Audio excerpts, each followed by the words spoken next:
E aí, pessoal, chegando com mais resenha de HQ, Daniel aqui falando, já pedindo para você no começo aquele like esperto, não deixa para o final, senão você esquece. Também vou pedir que, caso não seja inscrito ou inscrita no canal, por favor, faça isso agora. E não esqueça de ativar o sininho para notificação a cada novo vídeo. Hoje eu tenho um título da Conrad dos mais interessantes, Goya Saturnalia, de Manuel Gutierrez e Manuel Romero.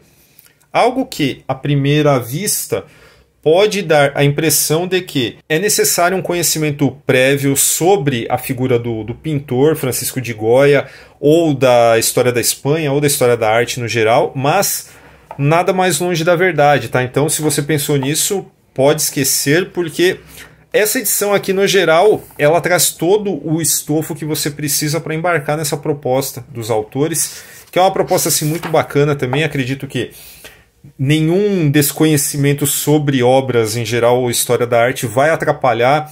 Tem paratextos aqui que auxiliam, tem índice de referências, tem muita coisa. Então tá tudo aqui. No final das contas, isso aqui é uma apropriação por parte deles da figura do Goya. O Goya, assim, vai ter um Goya na interpretação dos autores, mas o Goya histórico também faz parte disso aqui. Por quê? O pintor acompanhou muita coisa assim da história da Espanha. Ele viu a sucessão do trono pelo Fernando VII. Ele viu o Fernando VII ser destronado quando Napoleão invadiu. Ele viu o próprio voltar ao poder depois. Tudo isso no cargo de pintor da corte. E era um cara com suas ideias políticas e tal, um cara extremamente preocupado com a situação política do seu país. E toda essa turbulência, né, decorrente dessa instabilidade política do país é algo que, obviamente, o afetava bastante. E a história vai se ocupar aqui. Falei do Goya histórico, agora falar do Goya aqui, que os autores trazem aqui como simulacro ficcional. A história vai se ocupar da turbulência interna dessa pessoa, que é uma figura assim absolutamente importante para as artes, obviamente. Claro que os provavelmente espanhóis vão entender isso bem melhor, tá? Mas conforme eu falei, não existe nada proibitivo dentro dessa história para que você entre, né, embarque nessa proposta. Porque no final das contas, ela é uma belíssima discussão sobre processo artístico, sobre a própria visão que um artista tem do mundo, como ele consegue colocar seus temores e outros sentimentos para fora e tal. E tudo isso representado graficamente de uma forma belíssima, como vocês estão vendo aqui.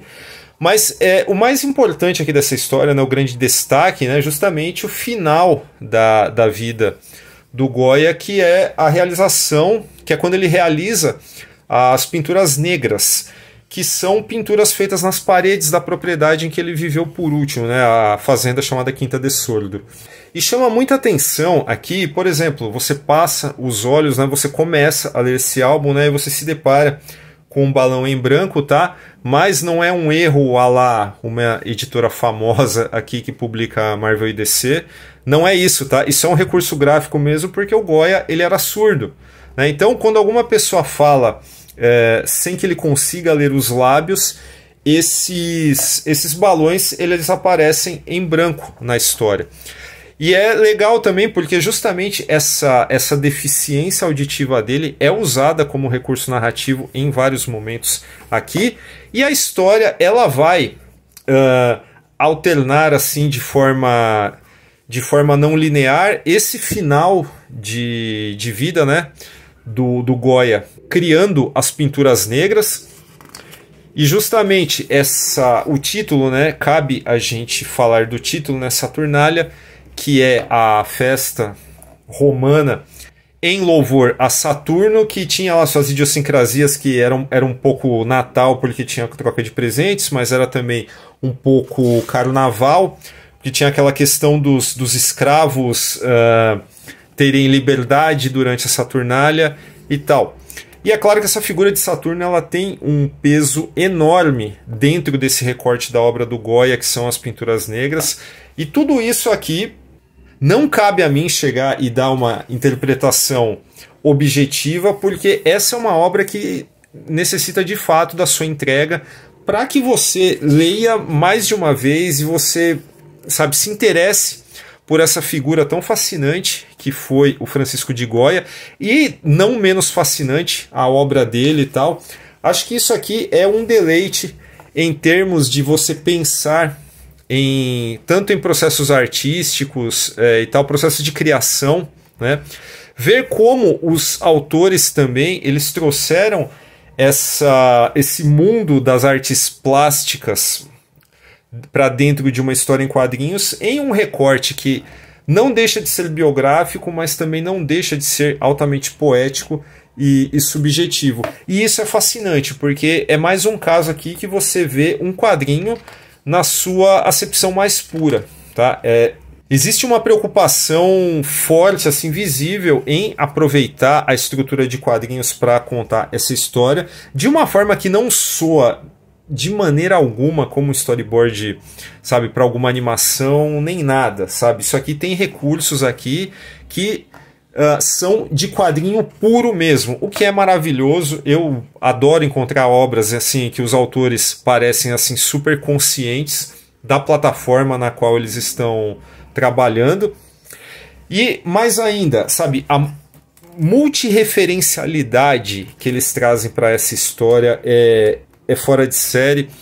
Você tem aí em 5 capítulos, né, 5 movimentos no caso, você vai ter um diálogo do Goya que representa um momento da carreira dele que foi um tanto doloroso para ele, né? Tanto para o pintor quanto para o Goya, ser humano politizado.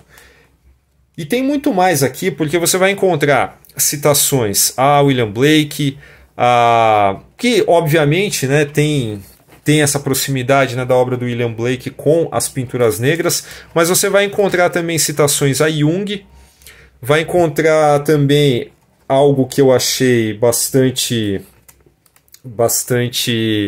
inesperado nesse caso aqui. Eu não vou falar o que é, simplesmente eu vou mostrar. Na abertura do 4º movimento, essa citação, de fato, eu não esperava encontrar aqui, e ela não só é muito adequada, como também ela mostra a vontade dos autores de correlacionar esse trabalho com coisas que vão além da pintura, além da vida do Goya, além da obra do Goya, no caso. Então eles criaram assim um conjunto que é dos mais artisticamente, visualmente, intelectualmente estimulantes. Para fãs de quadrinhos, eu acho que é mais uma prova do potencial que essa mídia oferece para qualquer criador.